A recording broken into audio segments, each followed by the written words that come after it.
Those who control the past control the future. Nobody understands this better than Putin. After the fall of Berlin in 1945, Stalin erected several Soviet memorials in Berlin to commemorate the fallen soldiers and the sacrifice of the Soviet Union. At first glance, the memorials served Putin's propaganda, but there's a crucial difference that make them, in my opinion, worth preserving. Over 80 years after the end of World War II, Russian tanks roll westward once more, but not to fight actual fascism, but to topple a democratic leadership and erase a country's heritage. Invoking the same vocabulary of denazification, Putin frames this as a continuation of the anti-fascist struggle of the Great Patriotic War. This leads to the following situation. In the capital of one of Ukraine's closest allies, Soviet tanks stand on public display. Memorials that celebrate Soviet power stand proud, and Stalin's words are gilded in gold. These monuments have sparked debate over whether it is appropriate to keep them on display, or if they, as it is happening all over Eastern Europe, should be destroyed. In Berlin, the lawns are trimmed, the stone is swept, the hammer and sickles polished. It might seem appropriate to tear them down, but look closer at them and you find a contradiction to Putin's narrative that make them worth preserving. In this video, we'll examine the monuments closer and see why, contrary to many beliefs, they shouldn't be torn down. Even before the Ukraine invasion, the monuments in Berlin were already controversial. The militaristic symbolism and monumental design, as well as the quotes of Stalin on public display, make them seem less like memorial spaces and cemeteries of quiet mourning, but more like structures to celebrate Soviet power and militarism.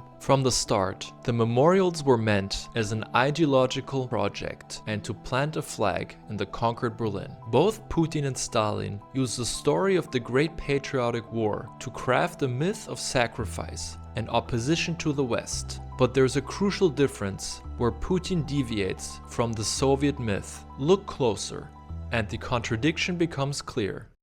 The memorials commemorate all Soviet peoples.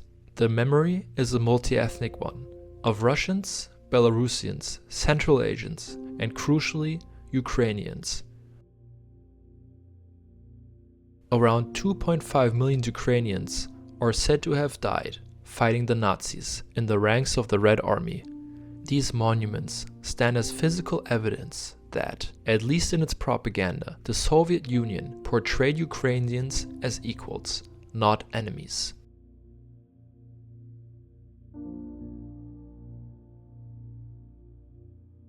While Putin tries to nationalize this memory, the Soviet telling was a multi-ethnic one, including all peoples from the Soviet Union. This is contrary of the story that Putin is trying to spin, painting the Ukrainians as actual fascists. By keeping these memorials, Berlin is keeping a record of history that is directly defying Putin's propaganda. The Russian ambassador is forced to lay down a laurel wreath at a monument commemorating Ukrainian sacrifice. After the Treptower memorial was vandalized, the Ukrainian ambassador asked the vandalizers to stop, calling the memorial also sacred for the Ukrainian people. And yet, apart from this, the irony of keeping such a monument in the middle of Berlin remains. Judging only from his quotes on public display, Stalin comes off as a great liberator. In a city where street names are being renamed for being too offensive, an open celebration of militarism and heroism seems out of place. Of course, remembrance organized by the state cherry picks and carefully chooses which parts of Soviet history to highlight and which to ignore. Stalin's crimes, such as the Holodomor famine that killed millions of Ukrainians, the Great Purges of 1937 and 1938, the brutal treatment of their own soldiers, and the secret pact with Hitler that divided Eastern Europe before Hitler invaded in 1941, find no mention.